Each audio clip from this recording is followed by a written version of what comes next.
ಸವಾಲ್ ಹಾಕಿ ಚಿಟಿಕೆ ಹೊಡೆದು ಕೇಳ್ತಾ ಇದೀನಿ, ಕೆಲಸ ಮಾಡು. ಅರ್ಧ ಮೀಸೆ ಬೋಡಿಸ್ಕೊಂತೀನಿ. ರಾಜಕಾರಣಿಗೆ ಎಲ್ಲಾರ್ಗೂ ಹೇಳ್ತೀನಿ,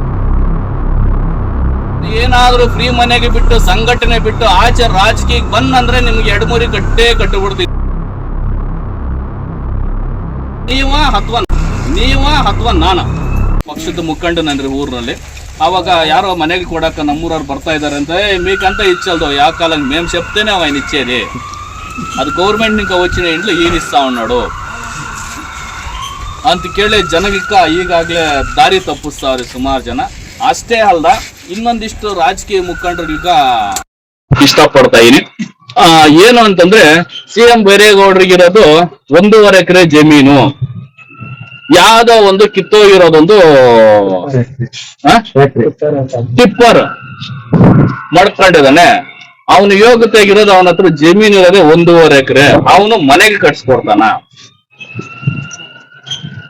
ನಿಮ್ಗೇನು ಹುಚ್ಚ? ಹೋಗಿ ಅವನಿಂದೆ ಬಿದ್ದಿದ್ರಲ್ಲ ನೀವು. ಸರ್ಕಾರನೇ ಮಾಡಕ್ಕಾಗಿಲ್ಲ, ಸ್ಟೇಟ್ ಗೌರ್ಮೆಂಟ್ ಮಾಡಕ್ಕಿಲ್ಲ, ಸೆಂಟ್ರಲ್ ಗೌರ್ಮೆಂಟೇ ಮಾಡಕ್ಕಾಗಿಲ್ಲ. ಅವನ್ ಮಾಡ್ತಾನ? ನೀವೇನ್ ದಡ್ರ? ನಿಮ್ಗಷ್ಟು ಬುದ್ಧಿ ಬೇಡವಾ ಅನ್ನೋ ರೀತಿನಲ್ಲಿ ಜನಕ್ಕ ಹೇಳಿ ಬರ್ತಾ ಇದೆ. ಯಾವ ಪಕ್ಷದವ್ರು ಅಂತ ಕೂಡ ಪಕ್ಕ ಗೊತ್ತಾಗಿದೆ ನಮ್ಗೆ. ಈಗ ಅಂಥವ್ರಿಗೆ ನಾನು ಒಂದು ಹೇಳ್ತೀನಿ, ಅಂಥವ್ರಿಗೆ ಒಂದು ಮಾತಾಡಕ್ಕೆ ಇಷ್ಟಪಡ್ತೀನಿ. ಈಗ ನನ್ನ ಹತ್ರ ಇರೋದು ಒಂದು ಟಿಪ್ಪರ್ ಸರಿ, 1.5 ಎಕರೆ ಜಮೀನು ಸರಿ, ಆಯ್ತು ಒಪ್ತೀನಿ. ನನ್ನ ಹತ್ರ 1.5 ಎಕರೆ ಜಮೀನು, ಒಂದು ಟಿಪ್ಪರ್ ಇರೋನು ಇವತ್ತು 10,000 ಮನೆ ಕಟ್ಸ್ಕೊಡಕ್ಕೆ ನಾನು ಮುಂದೆ ಬಂದಿದ್ದೀನಿ ಅಂತಂದ್ರೆ, ನೀನು ಸಾವಿರಾರು ಎಕರೆ ಜಮೀನು ಇಟ್ಕೊಂಡು ಕೋಟಿಗಟ್ಟಲೆ ಬ್ಯಾಂಕ್ ಬ್ಯಾಲೆನ್ಸ್ ಇಟ್ಕೊಂಡು ನೀನು ಜನಕ್ಕೆ ಏನ್ ಮಾಡ್ತಾ ಇದೀಯಾ? ನೀನೇನ್ ಮಾಡ್ತಾ ಇದೀಯ ಜನಕ್ಕ? ಸವಾಲ್ ಹಾಕಿ ಚಿಟಿಕೆ ಹೊಡೆದು ಕೇಳ್ತಾ ಇದೀನಿ. ಇದ್ರೆ ನೀನು ರಾಜಕಾರಣಿನೇ ಆಗಿದ್ರೆ, ನೀನು ಎಕರೆಗ್ಲಿ ಜಮೀನೇ ಮಾಡಿದ್ರೆ ಕೆಲಸ ಮಾಡು. ಅರ್ಧ ಮೀಸೆ ಬೋಡಿಸ್ಕೊಂತೀನಿ. ರಾಜಾರ್ಗೂ ಹೇಳ್ತೀನಿ, ನಾನು 1.5 ಎಕರೆ ಮಾಡ್ಕೊಂಡು ಜನಕ್ಕೆ ನಾನೇನು ಮಾಡ್ತೀನಿ, ನೀನು ಕೋಟಿಗೆ ದುಡ್ಡು ಮಾಡ್ಕೊಂಡು ಬ್ಯಾಂಕ್ ಬ್ಯಾಲೆನ್ಸ್ ಮಾಡ್ಕೊಂಡು ಎಕರೆಗ್ಲಿ ಜಮೀನು ಮಾಡ್ಕೊಂಡು ನೀನೇನ್ ಮಾಡ್ತೀಯ? ಇಳ್ದು ಬಿಡ್ರಿ, ಫೀಲ್ಡ್ಗೆ ಇಳಿದು ಬಿಡ್ರಣ. ಬಹಿರಂಗವಾಗಿ ಫೆಂಡಲ್ ಹಾಕ್ಸಿ ನಾನೇ ಪಬ್ಲಿಕ್ ಅಲ್ಲಿ ಇಡೀ ಜಿಲ್ಲಾದ್ಯಂತ ಪ್ರತಿ ಒಂದು ಗ್ರಾಮದಿಂದನೂ ನಾನು ಜನನ್ ಕರೆಸ್ತೀನಿ. ಅರ್ಥ ಇದೆ. 10 ವರ್ಷದೊಳಗಡೆ ನಾನು ಹೇಳ್ತಾ ಇದೀನಿ, 10 ವರ್ಷದೊಳಗಡೆ 10,000 ಮನೆ ಕಟ್ಸಿನಿ. ಗುಡಿಸಲು ಮುಕ್ತ ಜಿಲ್ಲೆ ಮಾಡೇ ಮಾಡ್ತೀನಿ. ಗುಡಿಸಲು ಜಿಲ್ಲೆ ಮಾಡೇ ಮಾಡ್ತೀನಿ. ಅಂಥವ್ರಿಗೆ ನಾನು ಹೇಳೋಕೆ ಇಷ್ಟಪಡ್ತೀನಿ, ದಯವಿಟ್ಟು ಸಿಎಂ ಬೈರೇಗೌಡರ ಬಗ್ಗೆ, ಅವರು ವೈಯಕ್ತಿಕವಾಗಿ ವಿಚಾರವಾಗಿ ಬಗ್ಗೆ ಇರೋದು 1.5 ಎಕರೆ ಅಂತ ಮಾತ್ರ ನೀವು ಚಿಂತೆ ಮಾಡಬೇಡ್ರಿ. ಏನಾದ್ರೂ ಫ್ರೀ ಮನೆಗೆ ಬಿಟ್ಟು ಸಂಘಟನೆ ಬಿಟ್ಟು ಆಚೆ ರಾಜಕೀಯಕ್ಕೆ ಬಂದ್ರೆ ನಿಮ್ಗೆ ಎಡಮುರಿ ಕಟ್ಟೆ. ಏನ್ ಹೇಳ್ರಿ? ಸಂಘಟನೆ ಬಿಟ್ಟು ಆಚೆ ಬಂದು ಫ್ರೀ ಮನೆಗಳನ್ನ ನಿಲ್ಲಿಸಿಬಿಟ್ರೆ ಇಡೀ ರಾಜಕೀಯ ತಂಡ ಟೋಟಲ್ ಏನಾದ್ರು ನಿಮ್ಗೆ ಗಂಟೆ ಬಂತೆ ಎಲ್ಲ ಪಕ್ಷದವ್ರಿಗೂ ಸವಾಲ್ ಹಾಕ್ತೀನಿ. ಇವತ್ತು ಟೋಟಲ್ ನೀವೆಲ್ಲರೂ ಎಡಮುರಿ ಕಟ್ಟಿಬಿಡ್ತೀನಿ.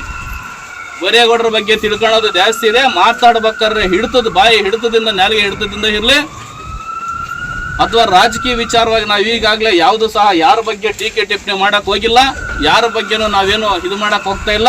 ನಿಮ್ಮ ಕೆಲಸ ನಿಮ್ಮದು, ನಮ್ಮ ಸೇವೆ ನಮ್ಮದು. ನಾವು ಮಾಡ್ತಾರ ಉದ್ದೇಶ ಏನು? ಬಡವರ ಸೇವೆ. ಬಡವರಿಗೋಸ್ಕರ ಸೂರ್ ಇಲ್ದಿರ್ತಕ್ಕಂಥವ್ರಿಗೆ ಸೂರ್ ಕಲ್ಸ್ಕೊಡಂತ ಕೆಲಸ ನಾನು ಮಾಡ್ತಾ ಇದ್ದೀನಿ ಇವತ್ತು. ಅಷ್ಟು ಬಿಟ್ರೆ ಯಾವ್ದೇ ರಾಜಕೀಯ ಬಗ್ಗೆ ಟೀಕೆ ಟಿಪ್ಪಣಿ ಮಾಡ್ತಾ ಇದೀವ ಅಥವಾ ಯಾವ್ದಾರ ರಾಜಕೀಯ ಉದ್ದೇಶಕ್ಕೆ ನಾವು ಮಾಡ್ತಾ ಇದೀವ? ಮಾಡ್ತಾ ಇರೋದೇನು ಮಾನವ ಹಕ್ಕುಗಳು ಅಂತ ಹೇಳಿ ಒಂದು ಸಂಘಟನೆ ರಚನೆ ಮಾಡಿಕೊಂಡು ಆ ಸಂಘಟನೆ ಮೂಲಕ ಬಡಬಗ್ಗರಿಗೆ ಒಂದು ಮನೆ ಕಟ್ಸ್ಕೊಡಂತ ಕೆಲಸ ನಾವು ಮಾಡ್ತಾ ಇದೀವಲ್ವಾ? ನಿಮ್ಮ ಕಾರ್ಯಕರ್ತರು, ನಾಯಕರೇ ನೀವು ಹೇಳಬೇಕು, ನಿಮ್ಮ ಕಾರ್ಯಕರ್ತರು ಗ್ರಾಮಗಳಲ್ಲಿ ತುಂಬಾ ಅವರ ಮನಸ್ಥಿತಿ ತೇವಲಗಾಗಿ ಜನರನ್ನ ಮಂಕು ಬೂದಿ ಹರ್ಚಂತ ಕೆಲಸ ಮಾಡ್ತಾ ಇದ್ದಾರೆ. ದಯವಿಟ್ಟು ತಾವೆಲ್ಲರೂ ವಿದ್ಯಾವಂತರು. ಇವತ್ತಿನ ಪರಿಸ್ಥಿತಿನಲ್ಲಿ ಎಲ್ಲ ಸೋಷಿಯಲ್ ಮೀಡಿಯಾದಲ್ಲಿ ಹರಿದಾಡ್ತಾ ಇದ್ದಾವೆ, ಎಲ್ಲರಿಗೂ ಗೊತ್ತಿರ್ತಕ್ಕಂಥದ್ದು. ಪ್ರತಿಯೊಂದು ಯಾವುದೇ ವಿಚಾರ ಆಗಲಿ ತಾವೆಲ್ಲರೂ ಬುದ್ಧಿವಂತರು ಆಗಬೇಕು, ಯಾರು ಏನು ಮಾಡ್ತಾ ಇದ್ದಾರೆ ಏನು ಇಲ್ಲ ಅಂತ. ಅದು ಬಿಟ್ಟು ಯಾರೋ ಕೆಲವು ರಾಜಕೀಯ ಮುಖಂಡರುಗಳು ತೇವಲಿಗಾಗಿ ಅವರಲ್ಲಿ ಬೇಳೆ ಬೇಯಿಸ್ಕೊಳ್ಳೋದಕ್ಕೋಸ್ಕರಾಗಿ ಇಲ್ಲಿ ಸಿಎಂ ಬೈರೇಗೌಡರು ಈ ಗ್ರಾಮಕ್ಕೆ ಬಂದ್ಬಿಟ್ರೆ ನಾಳೆ ಬೆಳಗ್ಗೆ ನಮಗೆಲ್ಲಿ ನಮ್ಮ ಪಕ್ಷಕ್ಕೆ ಹೊಡೆತ ಬೀಳ್ತೈತೋ, ನಮ್ಮ ಪಕ್ಷಕ್ಕೆ ಎಲ್ಲಿ ತೊಂದರೆ ಆಗ್ತೈತೋ, ಹಂಗಾಗಿ ಇದನ್ನೇನೇ ಮಾಡಿ ಇದಕ್ಕೆ ಎಡಮುರಿ ಕಟ್ಟಬೇಕನ್ನೋಂಥದ್ದು ಕೆಲವರು ಊರು ಲೀಡರ್ಗಳು ಮಾಡ್ತಾ ಇದ್ದಾರೆ. ಆ ಊರ್ ಲೀಡರ್ಗಳು ಕೇಳಕ್ಕೆ ಇಷ್ಟಪಡ್ತಾ ಇದೀನಿ. ಇವಾಗ ಒಂದು ಊರು ಮುಖಂಡನ ಅಂತ ನೀನು ಹೇಳಿದೀಯಾ, ನೀನು ಕರೆಕ್ಟ್ ಆಗಿದ್ದಿದ್ರೆ ನಿಮ್ಮ ಊರು ಗ್ರಾಮದವರು ನನ್ನ ಹತ್ರಕ್ಕೆ ಯಾಕೆ ಅರ್ಜಿ ತಕೊಂಬರ್ತಾ ಇದ್ರು?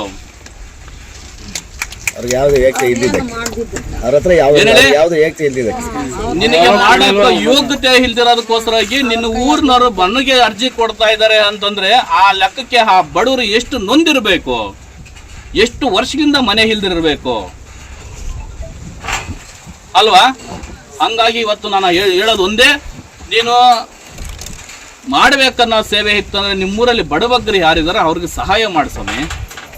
ಯಾರೋ ಮನೆ ಇಲ್ಲ ಅಂತವ್ರು ಬಂದು ಪಾಪ ಏನೋ ನಮ್ಗೊಂದು ಅರ್ಜಿ ಕೊಟ್ಟು ಒಂದು ಮನೆ ತಗೊಳಕ್ ಹೋಗ್ತಾ ಇದಾರೆ ಅಂಥವ್ರನ್ನ ನೀನು ತಲೆ ಕೆಡಿಸಿ ಅಂತ ರಾಜಕೀಯಕ್ಕೆ ಹೋಗ್ಬೇಡ. ನೀನು ಅದು ರಾಜಕೀಯ ಅಂತ ಹೇಳಿ ಅವ್ರನ್ನ ಡೈವರ್ಟ್ ಮಾಡಿ ನೀನು ಅವ್ರನ್ನ ಗುಲಾಮಗಿರಿಯಾಗಿ ನೀನು ಅವ್ರನ್ನ ಬಡಿಸ್ಕೊಂತ ಇದೆಯಾ? ಎಷ್ಟು ಮಟ್ಟಕ್ಕೆ ಸರಿ ಇದು?